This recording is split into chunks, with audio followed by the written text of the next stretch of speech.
How's it going, guys? Welcome back to my channel and time for another episode of Luke's Reviews. Yes, you have read the title of this video correctly. Obviously, the BFI must have received my blackmail note because I've managed to snag myself a press pass for the London Film Festival. Woohoo! Genuinely though, this means so much to me. Going to a festival is something I've always dreamt of doing. It's been one of the things on my bucket list. And so getting to do it in my hometown, and getting to see, hopefully, what are going to be some amazing films and share these amazing experiences with you and other YouTubers that I know of. I can't wait. It's going to be so awesome.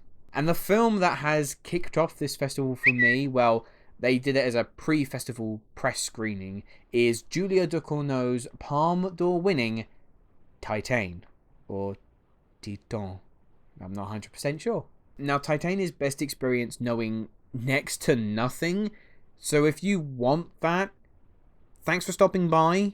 Please check out my review once you've seen the film, because I feel like to do a review for this, I'm going to have to touch on what will be the mildest of plot details, but plot details nonetheless. So to summarize Titane as best as possible, we meet the character of Alexia, a model/dancer who was involved in a horrific car crash when she was younger, which resulted in a titanium plate being inserted in her head. She goes off on her own story thread, whilst we also meet Vincent, a father who is reunited with his long-lost son. And that is all I'm giving you in terms of any type of detail, because that's basically all the promotional material give you too. For those familiar with Ducournau's past films, you're probably aware that she has a fascination with the flesh, and that's very apparent in Titane too. At times, this is a very sexy film, and at other times, Ducournau is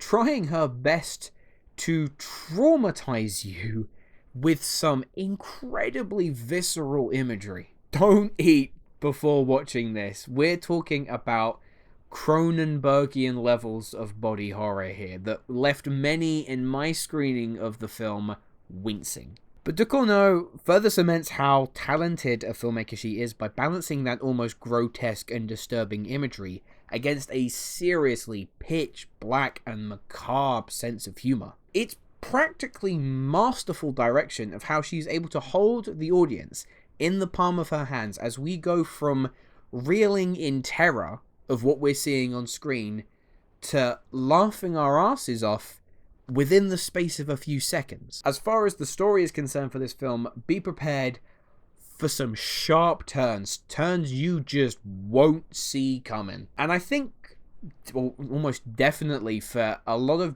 the general movie-going audience, Ducournau places some obstacles in your way that I feel are going to be too big for a lot of people to climb over. I mean, it's totally understandable. This film is bananas. However, though, if you are able to overcome those obstacles and kind of look past them, Ducournau does reward you. And she rewards you with a story that ebbs and flows between some of the most twisted, f***ed up things you could possibly imagine, and a touching, sweet, and heartfelt relationship that drives the second and third acts of this film along. As for performances, Agathe Rousselle is absolutely electric and has just a captivating presence on screen, even when she is given very little dialogue to work with. Vincent Lindon is far more stoic in his performance, although his trick is seeing how his character develops as the film progresses. But, and this should come as no surprise, Ducournau is the shining star of this film. Her direction is practically faultless. It captured me from the word go and refused to release me until the credits rolled.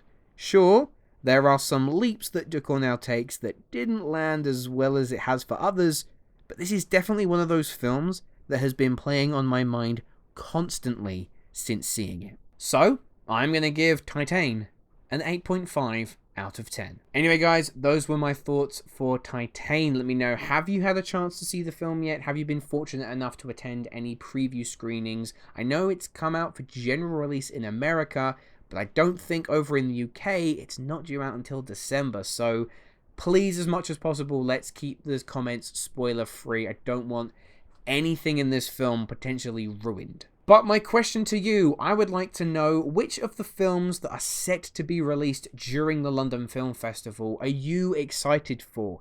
For myself, Last Night in Soho.